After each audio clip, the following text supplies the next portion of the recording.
দুবলো, কি রে তুই?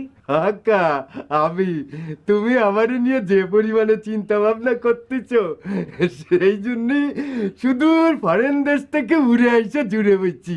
খুব ভালো করেছিস দুবলো, তোরে খুব দেখতে ইচ্ছা করতেছিল রে। এ, আক্কা তুমি বিলাপ দিবা না, আমার সাথে তোমার রাগা বেগমরাও একটু দেখতে ইচ্ছে করতেছিল, ঠিক না? সেটা চাইবে যাচ্ছ কেন? হ্যাঁ, সেটা তো আমার প্রাইভেট বিষয়, সব কথা কি তোরে খুলে বলা যায়? তুই আমার ভাইস্তে না? এটা কিরম কথা করছে কা? আমি কি সেরমের ভাইস্তে কাও? আমি হলাম মডার্ন যুগের ভাইস্তে, দোস্ত বন্ধুর মতো ভাইস্তে, আমারে তো সবকিছুই খাওয়া যায়। আক্কা, নাও তোমার জন্য বিংককের দে দুটো সিদ্ধ ডিম নিয়ে আসছি, ছিলে মজা করে খাও। এ তো আমাদের দেশের ডিমের মতোই দেখতি। হ্যাঁ, সবকিছুই আমাকে দেশের মতো। এখন খাও খাও, আবার দেইও বাচ্চা বাইরে যেন তোমার ঠোকর না দেয়, কারণ এর মধ্যে তো বাচ্চা হয়ে গেছে। কি করছিস? হ্যাঁ, এই বাচ্চা হওয়ার ডিম তুই আমার জন্য নিয়ে আইছিস? ব্যাংককে তো সবাই এই বাচ্চাওয়ালা ডিমই খায়, আমি খাইনি, আমার ঘৃণা লাগে। আর বসন্তকা দিয়েছি, খাও। না না, অসম্ভব, এই ডিম আমি খাতে পারবো না। আচ্ছা, এই ডিম ফেরত নে, নে। তাহলে বসন্তকারে দিয়ে দেবানি। আচ্ছা ওকা, একটা সত্যি কথা কবা? হ্যাঁ? ক। আচ্ছা, তুমি এই যে বাউলের মতো ড্রেস পরিছো কি জন্যি কদিন?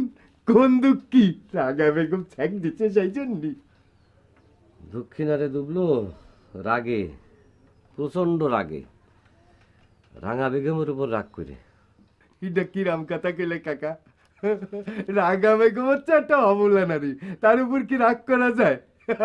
আমি তো দেখতেছি তোমার রাগের কোনো বিবেচনাই নেই। উপায় ছিল না রে কাকা, সে আমার 7 নম্বর সত্যটা দিয়েই রাগটা তুলে দিল। আচ্ছা খা বাবা, আপনি তো আমারে সব ভেষজ শিখিয়েছেন, কিন্তু ওই স্ত্রী লোকের ছলাকলা কন্ট্রোল করার কোনো ওষুধ তো শিখান নাই। ছলাকলা কন্ট্রোলের কোনো ভেষজ নাই বাবা, ওটা সংসারের জল ঘাড়ে নিয়ে ঠেকে শিখতে হয়, যাকে বলে হাতে কলমে শেখা, বুঝেছ?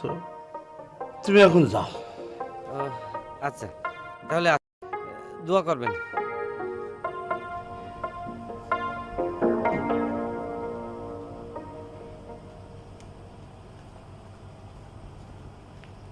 দাঁড়াও,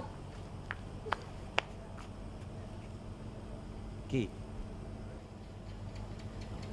ছলা কলা কন্ট্রোলের ওষুধ কি জন্য দরকার তোমার? দেখো রাগা, এই তোমার ছলাকলাই যে আমার জীবন প্রাণ অতিষ্ঠ, সেটা নিশ্চয়ই তোমার অজানা না। একটা রিকোয়েস্ট করি, বিয়ের পরে কিন্তু তুমি আমার সাথে একদম ছলাকলা করতে পারবে না, প্লিজ, কথা দাও। বিয়ে তুমি এত তাড়াতাড়ি কোনে পাছো? আমার 7 নম্বর শর্ত পূরণ না করে ম্যারেজের চিন্তা করার কোনো সুযোগ তোমার নেই। 7 নম্বর শর্ত আবার কোন থেকে আসলো? কি করছো রাগা? এই গত 2 বছর তোমার এই 6টা শর্ত পূরণ করতে যাই আমি একটা জলজন্ত ইয়ং ছেলে, ডেড বুট ছেলে হয়ে গেছি। এখন তুই আবার 7 নম্বর শর্ত টেনে আনতেছো কি জন্য? এরকম তো কোনো কথা ছিল না রাগা। কথা ছিল না কিটা বলেছি তোমাক? তুমি আমার 6টা শর্ত পূরণ করে এখন আমাকে আই লাভ ইউ বলার ক্যাপাসিটি অর্জন করেছো। তোমার লাকি নাম্বার 7 শর্তটা হচ্ছে তুমি পৃথিবীর 100টা ভাষায় আই লাভ ইউ শিখে আমাকে প্রেম নিবেদন করবা। এরপর আমাদের প্রেম হবে, এরপর আমাদের ম্যারেজ। 100 রকম ভাষায় আই লাভ ইউ তোমারে বলতে হবে? হবে। পৃথিবীর কোন জায়গায় কিভাবে আই লাভ ইউ বলে এটা শিখে আসো, যাও শিখে আসো, যাও। সরি রাগা, 2 বছর ধরে চণ্ডীদাস হয়ে তোমারে ভালোবাসিছি, এরপরও যদি তোমারে 100 ভাষায় আই লাভ ইউ বলতে হয়, আমার দরকার নেই, এরকম ভালোবাসা আমার দরকার নেই। তুমি তোমার এই 7 নম্বর শর্ত তুলে নাও, তাহলে পরে আমাদের মিলন হবে না। রাঙা যে শর্ত একবার দেয় সেই শর্ত সে কোনোদিন তুলে নেয় না, ইডাই রাঙার ছলাকলা। ছলাকলা কিন্তু আমিও জানি। তুমি তোমার শর্ত তুলে নাও, নাহলে পরে কিন্তু আমি গেলাম। গেলি যেতে পারো, কিন্তু রাঙা তার শর্ত কোনোদিন তুলবে না। নিবা না? না,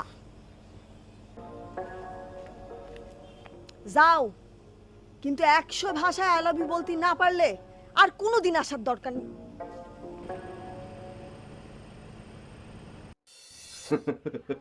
ওকা, এ কি অবস্থা? আমি তো দেখতেছি আমি দেশে না থাকার কারণে তোমার বেরেন একেবারে শর্ট হয়ে গেছে। এরকম একটা সেঞ্চুরি করার সুযোগ কেউ হাতছাড়া করে? এর মধ্যে আবার সেঞ্চুরি করার সুযোগ তুই কনে পালি? রাঙা বাগম 100টা বিদেশি ভাষায় আই লাভ ইউ শুনতে চাইছে, তাহলে কি এটা ভালোবাসা সেঞ্চুরি না? ওকা, তুমি আজকে তো শুরু করো দিন। আমি তোমারে বিংককেরটা শিখাই দিচ্ছি। আই লাভ ইউ বিংকাকে কয় হচ্ছে খাও রাখ তো। সে কি? খাও রাখ থো। তো খাও মানে তো খেয়ে নাও, রাখ মানে রেখে দাও, থো মানে তো থুয়ে দাও। এটা তো বাংলা। তোরা কি বাংলায় কথা বলে নাকি এরকম? সে জানে কি না, সে ওরা বাংলা কয় না অন্য কোনো ভাষায় কয়, আমি সেটা জানি না। তা তুই এই খাও রাখ তো শিখলি কিরাম করে? আমি বিংককে যে এই কথা মেলা শুনেছি, তারপরে একদিন দেখতেছি কি এক চিপন মধ্যে এক বিটা এক সিমড়িরে ফুল দিয়ে করছে কাউ রাখতো। তখনই আমি বুঝে ফেলেছি ইটা কইছে আই লাভ ইউ। তুমি এমনই ভাষা শিক্ষা শুরু করে দাও। না রে দুবলো, আমি একবার যখন রাঙা বেগম রে বলে দিছি যে তার 7 নম্বর শর্ত আমি পালন করব না, তা আমি করবই না।